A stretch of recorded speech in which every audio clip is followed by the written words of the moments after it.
partnered with a bank, and we built a whole Amazon side of a bank. It's called Highbeam. We built out their Amazon sector, and so we do like non-personal guarantee line of credit. We do a bunch of really cool stuff over there. I have a credit card. E-commerce is the greatest business opportunity of our generation.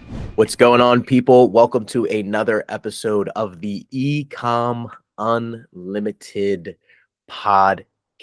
Thank you guys for rocking with us, for listening, for giving us your attention. We know there is a unfathomable amount of information, videos, things you could be watching and spending your time with. So we seriously appreciate you listening with us.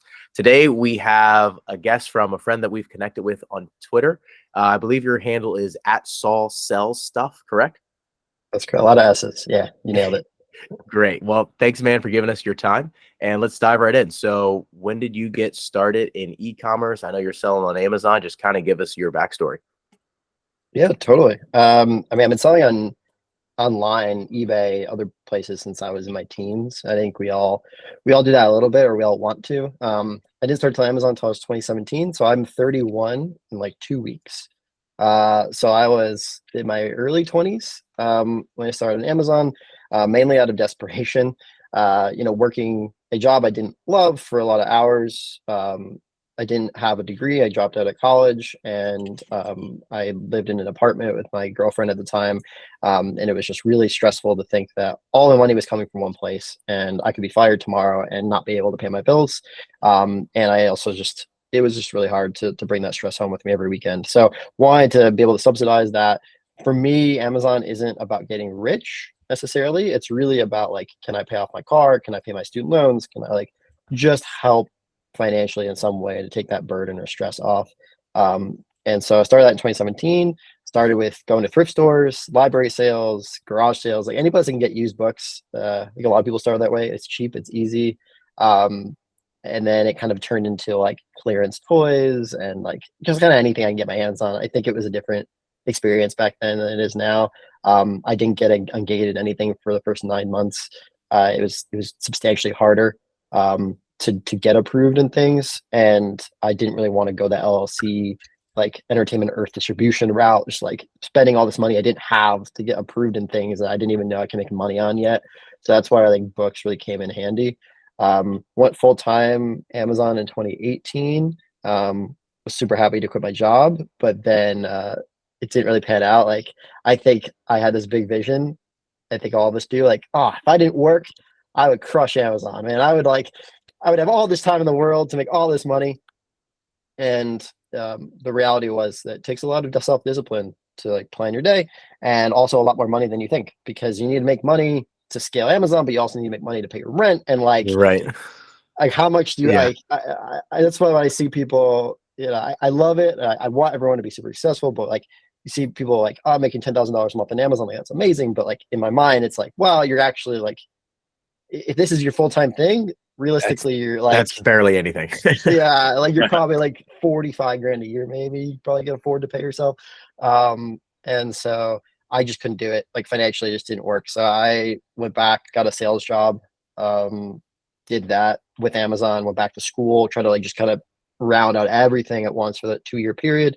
Got engaged, moved back home with my girlfriend. Like we moved in with my mom to like save money, like anything I could do to save money.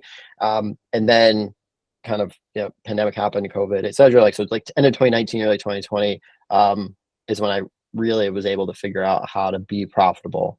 I kicked myself though, because I didn't sell pools, I didn't sell weights, I didn't sell anything hype. Bro, we missed it too. I know we missed it. And I was there, man. Like I was doing it, and I saw everyone around me doing it. I was like, I don't want to do it. I don't like it. I missed probably like so much money. We didn't even know about it though. Yeah, that's the worst part. We didn't even know about it. Well, I don't know which is worse, man. Because like, I think you're worse. Not only did I know about it, but like I had people in my corner that would have just like helped me do it, and I just was like, nah. I for some reason, I don't know. I think I felt bad. There was like a part of me that felt bad about it, but now looking back, I'm like, those were like not things I should have felt bad about. Like selling like pools, like no one needs a pool. Like I should have been fine with that, but for some reason, Anyway, made it work. Like that was a turning point though for me. Like I was able to be, I was profitable in 2019, 2018, but nowhere near enough to be sustainable. And then that's where it was like, okay, I figured out kind of my niche and how to do this right. And so I haven't worked like a non-ecom job since then, since probably 2019. And now fast forward 2024, I sell on Amazon, I sell on Shopify. Those are like my primary sources of income, selling physical goods there. And then we built a bunch of really cool tools for sellers. In the A2A space in particular. I don't know if you guys do A2A, like that's a very big part of my business. It has been for a long time. So we built some really cool stuff there. We've done like Storefront Stalker Pro, which is helping people reverse source. So like that's been the most fun, I think. But I'm an open book. I would love to dispel some myths. Like I'm a Discord owner as well. Like I would love to talk about like the income like I think people have I'm sure there are people making a lot of money selling data and information. I'm not one of those people, but maybe one day. But yeah, right now, 2024, it's 95% of my income is just selling physical goods on the internet to everyday people, and it's allowed me to buy a house. It's allowed me to get married. I feel very blessed. Yeah, that's really cool. I want to dial it back here because I think that a common theme in the Amazon space is, work an Amazon job. So like I could quit my job and, live, a different lifestyle than you would like a 9 to 5. I kind of really want to like dive into some like maybe like the emotions you had coming from, selling on Amazon, and then maybe it not completely working out, maybe the first time in terms of like cash flow and having enough capital to be able to sustain that, and then having to go back. Like, was that like, how challenging was that for you? Because I know like there's a lot of people in the space who either on the brink of, maybe quitting their job. Would there be any tips and would there be any tips that you would give somebody like who is on the brink of potentially quitting their job to go full-time Amazon? What advice you might give them? Yeah, I mean, I think it's going to vary depending on the age of the human I'm talking to. I do see a lot of younger folks. I think the younger you are, arguably, the more risk obviously you can take in this area. So if you're young on your parents' insurance and like arguably living at home, like I think that you have a lot going for you when it comes to being able to try doing something like this full time. It's going to cost more money than you think. I think bottom line, that's where I slipped up. I think twofold. It's going to cost you more money per month than you think, and it's going to take you more mental time and effort to figure out how to grow. More time doesn't necessarily equal more money. So just because you have more hours in your day to put into work doesn't mean that you know how to utilize those hours. So I would say, if I was going to go back in time, ideally, I'd have more money saved up for my emergency fund, right? Like my 6 months or whatever it is that I'm like, okay, I can live off of this. Second, I would really want to be consistently making at least double what my bills were. And this isn't just like bare minimum bills. Like we all know like what it takes to rent and eat, but then it's like the $100 you spend on that concert that you want to go to, like all those things add up. So it's like, what is like a lifestyle I want to live, and then double that. And that's really how much money I should be bringing in to be able to afford to live and to afford to grow. And then future, looking ahead of like, what is going to get, life gets more expensive. So if I'm 23 and I'm like, I'm going to go full time, just realize by the time I'm 27, it's probably going to cost me like $2-3 grand more per month than it is now, with maybe having a home or like paying for health insurance or like whatever it is. Like being able to understand that you are going to have to grow the business into that. I don't think that I'm not anti W2. I think there's a lot of like what call them wages, right? Like that's the term I see on Twitter. like I'm certainly not anti working 9 to 5. I think there is some kind of peace to it. There is like a stability in getting a paycheck. And I think if you can do both for as long as possible, it's a cheat code. Like if you don't have to take Amazon money to afford to live, you will outpace. You can make less money per month than someone else and outpace them in scale if that's the goal. Yeah. I also think that scale doesn't have to be your goal. Like I've come out publicly very, very like we all live in the same kind of Twitterverse. I think that it's okay to do $1 million or $2 million or $10 million a year. I think it's amazing. I also think it's amazing if you want to pay like your car, which is $500 a month, and that's what you do Amazon for, and you're successfully doing that, like you win also in my book. Like you don't have to do Amazon just to get rich. You can do Amazon just to make that side income to like afford quote unquote the lifestyle you want with a little bit less stress while you work a job. But to answer your question, I think assume it's going to take double what you think it's going to take, because you have to put money back in. Really narrow in on how fast you turn your inventory. Like you should be doing Amazon, I think at least a year, in my opinion, before you jump ship, because as we all know, Amazon seasonally changes. Like Q4 is very different than Q2. And like, I want to know over the last year, data wise, how many turns you're getting of your inventory. How many times are you getting inventory in, selling it, and getting more inventory? Because if you're getting 9 turns, it's very different than 4. And that's going to really then vary like how much money you need to make, because while you could buy a PO and make 30 grand, if you don't see that 30 grand for 3 months, how are you going to afford to pay your rent? If you you got to kind of figure out exactly what that cash flow situation is like. 100%. Can you real quick just explain what inventory turn is for someone who might not be familiar with that term? Yeah, it's how fast you're turning your inventory that you get, then you get the money back out of it. So if I buy something for $100 today, March 21st, how many days, weeks, or months will it be before I can sell that and get my 150 back? If I can do it in 2 months, then I've essentially turning my inventory 6 times a year. So every 2 months, I take a piece of inventory, I sell it, and I get my money back. If you can do it faster, great. Amazon, it's pretty hard unless you're doing FBM to turn. Like 10 is good. Like if you can get 10 turns a year, that's like you're selling essentially every 45 days. That's or like every 40 days. Like that's really quite good. But most people are probably going to be closer to like that 6 to 8 range. And so they have to understand like to make 10 grand a month every month, really the amount of inventory you have to have in stock at Amazon at a given time is a lot more than that. Like yeah, significantly more. Because right? you're not selling 100% of your inventory every month. You're and like, depending on what kind of stuff, but you're selling a portion of it. And so you have to factor in how much you're taking out in terms of profit, how much is going back into the business, and how much is actually just there, either waiting to sell in transit to Amazon and FC transfer on the way from the supplier. Like you can't just assume that you're selling everything all the time and able to take out 100% of profits. That's just not how it works.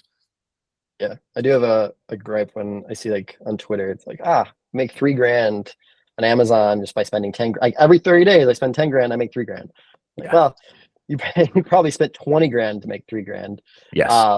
Because you're selling half your, like if you can sell half your inventory every month, you're doing something okay. Yeah, 100%. Yeah, 100%. Now, if you're not comfortable answering this, we totally understand. But let's see if we can, or let's break down the revenue over the years. We know you don't show a lot of orange bars. If you don't want to, that's okay. But if you could just give us a little bit of insight on what your revenue has been, or hint at what your revenue has been, I think that would help everybody kind of like understand, like, how big you are and like kind of understand more about you and what you're doing. Yeah. I don't generally get asked the question to go back in time 6 years. So I would say, I think it took me, or 8 years, whatever it is. I know that in my first 12 months, I did just over 100,000 in sales. And it was very much dependent on Q4, which I think for a lot of sellers, that's the case. I think by the time I decided to go full time, I was about 200,000. And I felt like I had steam, and that's why I made the decision, partially because also I didn't like my job. But then as I said, that year I went full time, I went backwards. And so I probably went back down to like 120 to 150 range. I don't know what it was, but I was not making nearly enough money to sustain what I was doing. And I think, I'm a human being. I like to talk to people as if they're human beings, because you all are. Like, there's a lot of anxiety and depression that happen that you're like, there are things in life that just happen that you can't control that will affect your business if you're self-employed. And so that hurt my ability to continue the trajectory I was on. I partnered with a D2C brand in like 2019. So that was a low year because I focused a lot of my efforts there. And then 2020, 2021 was back to 250, back to 350, 400.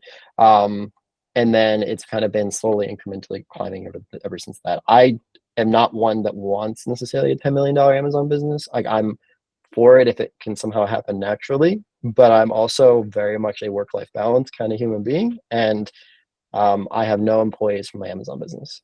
And so right now, I mean, I have a prep center, right? But like I don't have any VAs, like I source everything myself. And I know that a lot of energy I'd have to put in to get there is just not what I'm comfortable doing right now with everything else I have going on. So between all my D2C stuff now, we did just about 2 million last year. The goal, I mean, mainly it's going to be like floated. The Shopify stuff has like been growing faster than the Amazon stuff. I would love like 4 to 5 million this year. I think that would be like a really good place. On the Shopify side, there is employees. There is like that is a whole team. Like that is something that I am a bigger cog in, but it's a machine. On the Amazon side, it's just me. So I balance it out. But it affords me a comfortable enough lifestyle right now where I don't like put all my foot down on the gas. But as you mentioned, like I don't generally talk numbers either because I think that I don't want someone to follow me or like me because I sell X dollars. I hopefully they get value just from my experience and my knowledge. Oh, 100%. Now we've interviewed a ton of like Amazon sellers, but a lot of them I would not say sell on Shopify. Talk to a little bit about how you accomplish, selling items on Shopify. Are they like your own brand, other people's brand? Yeah. So Shopify, it's more the only adjacent to Amazon would be like a PL, right? Like more like private label. I think private label is a weird word that I only ever hear on the Amazon space. It's because essentially what Amazon private label is, it's you're manufacturing your own product. Like it's no different than any other brand that exists anywhere else, but for some reason on Amazon it's called PL. And so for Shopify, it's that equivalent. I am a partner in that business, so I have equity, I have part ownership, but it is a team. And we manufacture and produce our own products. They're proprietary to us. We own all the IP. We manufacture them in China. We come up with all the designs, etc. So that's very different than obviously the Amazon, which arbitraging other people's stuff. We have sold that product on Amazon very briefly, but we didn't find like it's just not in a category that crushes on Amazon. And Amazon obviously takes a big piece of the pie. So like we can drive traffic to Shopify. A big thing over there is like owning your customer. Like I want to have all their email addresses. I want to know who they are, what they're buying, because we can continue to market to them. So we have like 50 something thousand customers that we've sold to on the Shopify brand, and I can just keep emailing them and be like, hey, here's this new thing. So I would love to talk about that more, not necessarily on this podcast, we can, but like just in general, I feel like that's untapped knowledge that I don't get to share a whole lot of because it's just so different than selling on Amazon. But I think there are like overlaps. Yeah, let's definitely talk about that more because I mean, obviously we've interviewed a lot of Amazon sellers, but this is the Ecom Unlimited podcast. So I want to start to expose even people who, our main audience right now is Amazon sellers, but exposing people to other sales channels and other ways of selling physical products or services online. Because as Amazon sellers, our single greatest risk, if you're only selling on Amazon, is platform risk. And at this point, everyone's aware of that because of all of the Section 3 stuff that's been happening, the regating issues. And so for someone who is doing this as their full-time income or looking to do it as their full-time income, you have to be aware of that risk. And one of the best ways to de-risk is to go multi-channel. And that's also something we're working on too. So yeah, talk to us more about the Shopify. What made you think of starting a brand that you wanted to start on Shopify? How does that dynamic look with your team? What are the roles like? What's the same as Amazon? What's different?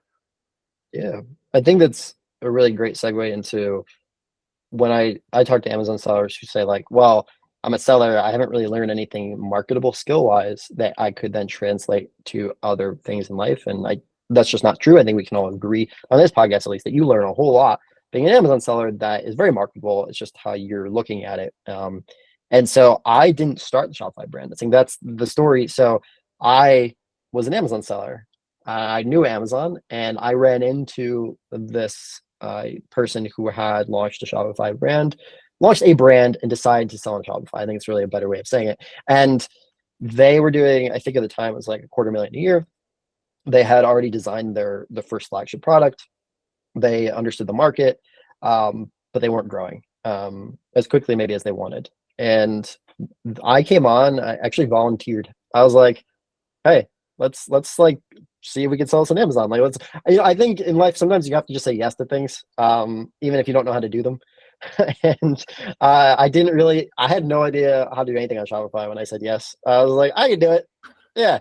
And so I said yes, and I worked for free for 2 months. I was like, I'll just do it. Like, I got brand registered. I got them set up on Amazon. Like I'd never done it before. I was like, how hard could it be?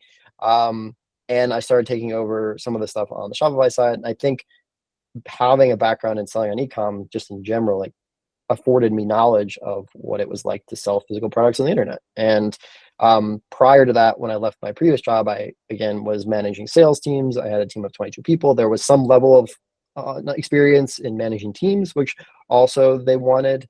And so I came on to that team really just as like the lowest rung of whatever ladder there was. And it was, I think, like 12 or 18 months later when they're like, hey, we want to make you a partner, want to give you equity, want to like kind of give you like co-owner of this brand. But it certainly didn't start there. And I think that's a really great way for anyone that's doing Amazon to get into it. There's so many brands in the world that feel scared to start on Amazon, or like feel like they can't do, and you just show up and be like, hey, I know Amazon. I've sold in there for a couple of years. I've done XYZ. Like, I understand the platform. Let me help. I'm big on like providing value first and asking for things later. And if you can do things for free, it's even better, in my opinion. But that team, that is a more traditional business. So like there are 3 employees, actual full-time employees that get paid salary, and then it's like 7 contractors. But we have a publicist. We have because we manufacture in China, we do all, we've historically gone through 3PLs. We went through 3PLs through California. And then like a month and a half ago, I took on all logistics. So like my warehouse turned into that warehouse. So like now I do all shipping for that brand too. Which, if you are thinking of starting a brand, 3PLs are awesome and a massive headache. They're probably the biggest headache any brand is going to come across when they get into wanting to sell their own products. I think picking the right one is hard, and you should make sure they treat you like a human and not a number, because they're the lifeblood of like making sure your customers get the product on time and like not losing stuff. Like our first one lost like 50 grand worth of inventory. Like, just like finding the right partners in business is really impactful. That particular brand is growing through referrals. That's like the number one source of growth, and it's through conferences. So we go to, like, it's a very specific niche. We go to those conferences in that niche. We talk to everyone. Again, this is a product that exists that there's nothing quite like it, and so it fills a need. And so we introduce to people like, this is what it does. This is how it works. I'm like, oh, this is amazing. I wish I thought of that. Like, you want that kind of reaction, right? And then these are professionals that have clients of their own, and then they go out and then they like, eventually, if the right client comes on, they're like, hey, you should try this product. And so it's like 45% of our traffic just comes from people being like, hey, you should go check out this website. We do go somewhat viral on TikTok. We have had multiple videos and like 1 million+ views. So we have like someone on the team that handles social media for us, right? So they do like Instagram and TikTok, blogs and writing. We have an SEO team. We have like blanking on like who else is there and where they. I mean, we have I have 2 people that do all our customer support. And then we do like B2B. So like we've sold into, like, we've been on the shelf at CVS, for example. Like, we've sold into big box stores. We've been in Urban Outfitters, things like that. And so that is a whole other world of opinions that I have. We've raised capital. Our last raise was like 7.5 million valuation. And that took 6 months of like a lot of pitching to like investors, and I have opinions on that. But yeah, it's like a whole different beast over there, and it's a lot of fun. And it's just unlike Amazon. Like, I think Amazon's really nice because it's a small team. Like, I think you guys work together. Like, you can be a team of 2 or 3 and take profit month 2 if you really wanted. We weren't profitable for 2 years. Like you kind of have, there's a world like you have to invest heavy in certain brands if you're going to build them yourself. But ideally the payoff is bigger. Like I don't think I'll ever quit Amazon. I love it too much. Unless Amazon tells me to stop, I'm not going to stop.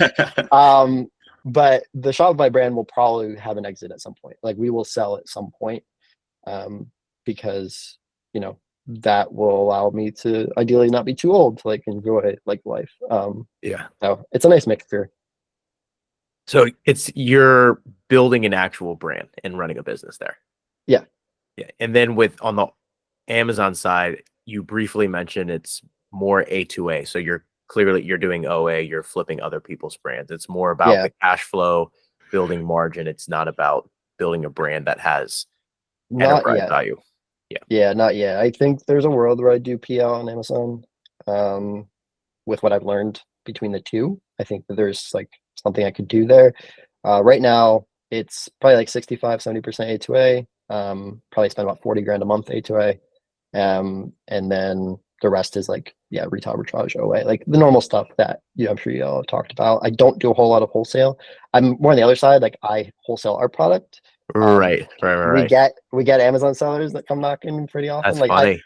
I think there's a world where I could leverage some of those relationships with other brands in our space and just like wholesale their products on Amazon. I think maybe when we exit at some point, I'll like try to tap into those connections. Interesting. Yeah. So you're in like multiple sections of the supply chain, which is pretty cool. Yeah, it's And something. on the logistics side of thing, you mentioned you have your own warehouse.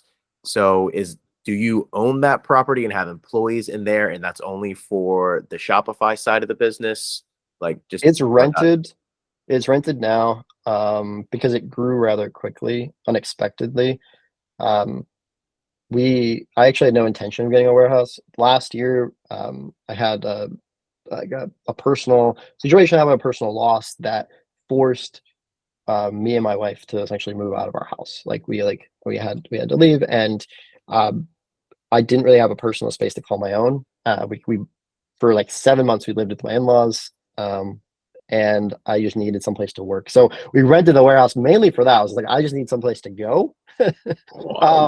And I also didn't really have a room there for inventory. And once I had the space, I was like, oh, well, I'm gonna try to use every bit of it. And so we've actually expanded. We started at 300 square feet, went to 700 square feet, and now we're 1,200 square feet, or like 1,100 square feet. But it's all through like a rented, like leased building.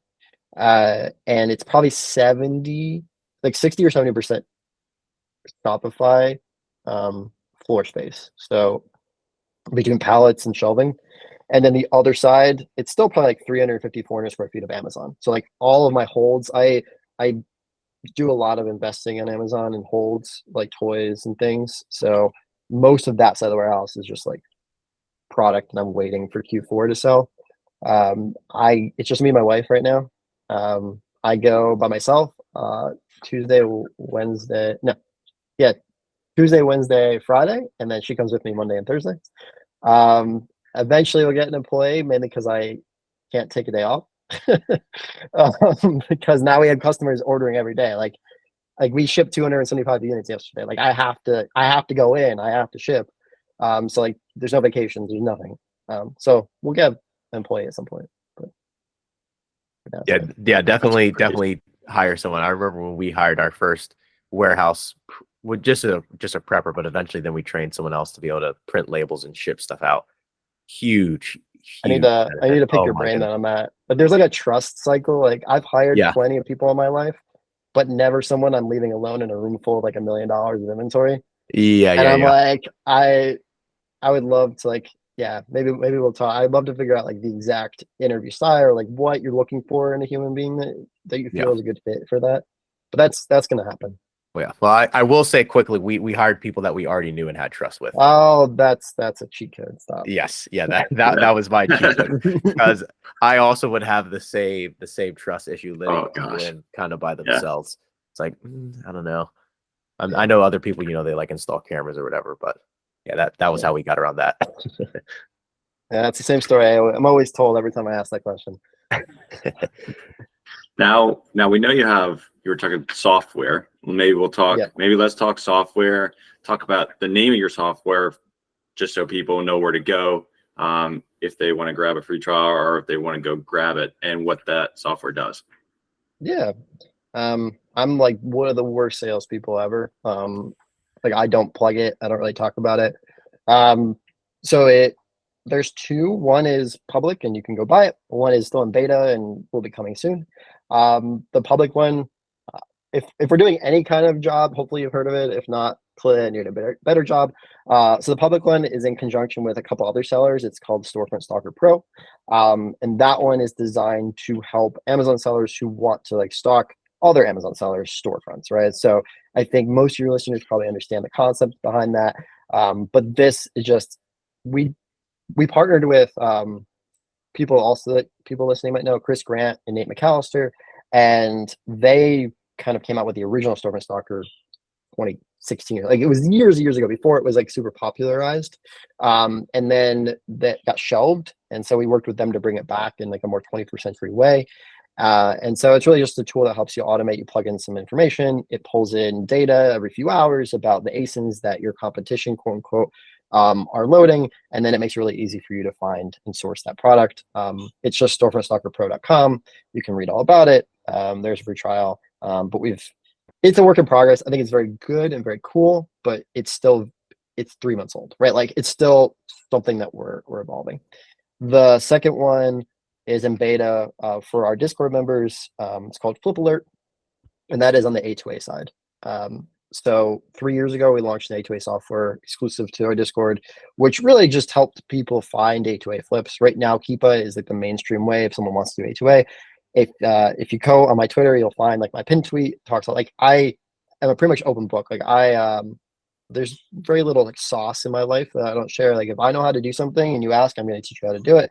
And most of my A2A buys historically have been through Keepa. And so we built in 2021, we built a software that helps automate that. So you don't have to sit on Keepa and refresh every 10 minutes. It just makes it faster for you to find those products because it is speed. That's kind of the name of the game when it comes to A2A. And then part two of that is we built a tracking software. So unlike Keepa Tracker, ours is just faster and a little bit more efficient and helps you understand profit. And so that just alerts you when your products that you are interested in come back in stock. And that ran for 3 years. Our members spent over $10 million on A2A through that program. Then last month we launched Flip Alert, which is a kind of generation 2 of that. So it takes that and makes it better in a whole bunch of different ways. And so right now that's just beta. There's no website to send to. We're just testing it with our members, but at some point it'll be live publicly. And if you guys are not interested in A2A, you're more than welcome to get access. But that's where we are right now. We've had the opportunity. It's so weird. Like this space is just so kind of cool. Like if you're open about what you do with people, they ask you questions, you ask them questions, and then you get to work together. And like we partnered with a bank and we built a whole Amazon side of a bank. It's called Highbeam. And we built out their Amazon sector. And so we do like non-personal guarantee line of credit. And we do a bunch of really cool stuff over there. I have a credit card and they have over $250 million in the bank that people have deposited with them. Like they're an actual fully fledged bank. And you can find them like Highbeam. If you Google Highbeam, you can find what they do. And it's just when people ask, I say yes, and then I tend to figure it out. I love that. So how did you go about building those softwares? Did you develop it yourself? Do you have a relationship with the developer? I wish I was smart enough. It's on my bucket list, like learn how to do any of that stuff. No, so the first one came from a mutual connection. Someone had built a tool and we were like, hey, who did you use? And then they just introduced us to their developer. And so that was like kind of our generation 1 A2A. Gen 2 A2A, the Flip Alert actually came, you like this, there is a software in the UK that was similar to ours. Like a guy had built, like a single man dev had built the software in the UK. And he reached out to us on Twitter because he wanted to go into the US. And he reached out just as like a partner, like as a Discord partner, like just like someone that would help him sell his software. And I talked to him and we got on the phone and 3 hours later we were partners. And I was just like, you've built this in the UK, we built this in the US. Why don't we just come together and build something better for everyone? And so that's our partner now on Flip Alert, and he has 50% of the company. So like we split it down the middle, and that's how we found him. And then through Storefront Stalker Pro, it was also a mutual someone I met through Discord. They introduced me to a guy. We became friends. He happened to be a developer, and then I just asked him. So 3 different ways, all kind of coming down to the same point of just talking to people. That's absolutely incredible. I love that so much. I just feel it makes me want to talk to more people all the time. Yeah, talk to everyone. I mean, there's burnout for sure if you talk to too many people, but sure. You're mainly active on Twitter, right? Are you on LinkedIn or Instagram too, or just Twitter? I started Instagram 3 days ago. Okay, all right, let's go. It's Nice. mainly just my Twitter on Instagram. I only started Twitter last May. Like it's really not that long ago. But that's my number 1 social media platform. Facebook, believe it or not, it was like my bread and butter for a long time. Like Facebook, I think that people in the Amazon Twitter space think of Amazon Twitter as like I don't know. I don't think of it as the grill, but like it's a vacuum. Like it is actually relatively small for like Amazon spaces as far as they go. And there are Facebook groups with like 200,000 people in them that all do Amazon. And that's where I learned, and that's where I became friends with people. That's where I still like connect with people. Not every day, but like I'm in all those groups and I still read, and they're still super helpful. And so I think Twitter and Facebook are probably the 2. But Twitter is the one I'm most physically active, like hopefully sharing value. And if I was any good at sales, that's where I would sell things. But I have a hard time. I just have a hard time pitching. It's like that's a personal issue. Right. But you know your skill set, and you've leveraged that well, and just keep doubling down on that. Yeah, just talking to people and making cool things. Yeah, I do think there's probably a missing piece though. Still, every time, like whenever we build these cool things, like you guys probably didn't know about either of them, and maybe you did, but like you didn't know them well enough to like try them. And I think there's still probably a missing piece in my world, of my network, of someone who actually is like the person that knows how to sell it. Because as Chris Grant's always in my ear, it's like you're doing people a disservice. And I think for you too as well, like you're doing people a disservice by not putting this information in front of them, right? Because someone else will, and that person might not have motives that align with their audience, or might not even be doing anything right. And I believe that. But putting it in practice is hard still, because at the end of the day, I want to make a living by doing what I want to do what I preach. And I think there's a word where you like go too far and you like actually stop doing the thing that led you to the like selling, and then you just become the seller. And I think that's fine as long as you're honest about it. But yeah, it's a line, and I haven't quite figured it out yet. Yeah, absolutely. Yeah, we're all figuring it out. Yeah. Seriously. Well, guys, we appreciate you listening to the Unlimited Ecom podcast. Saul, I'm going to give you the opportunity to do a little quick sales pitch. Maybe leave people so that they know your X or Twitter and Instagram handle, so they can go follow you. So I will leave you with the floor. Okay, I appreciate that. So yeah, at Saul Sells Stuff on X/Twitter, and I think it's at Saul Sells on Instagram. I wouldn't follow me on both, because again, both it's the same content, and I'm not really on Instagram. Twitter is definitely where you're gonna find me. You can follow him DM on both. you can DM me on Twitter whenever you want. As long as you're not trying to sell me something, I will respond to you. But I get a lot of those. I'm sure you guys do as well. I run the group that I run that we launched in 2019 is called the Buy Box, and it's really just designed to support sellers like me. More community driven than anything, but it is where all these tools live. So like if you want to get access to Flip Alert, if you want to get access to these tools, that's generally how people get access to them. And then storefrontstalkerpro.com is that kind of reverse sourcing stuff. But yeah, and TBD, what else comes by the end of this year? I'm sure there'll be something new. But Fantastic, fantastic. Guys, if you enjoy the content, please subscribe, follow, give us a like. We really appreciate it, and we will see you on the next one.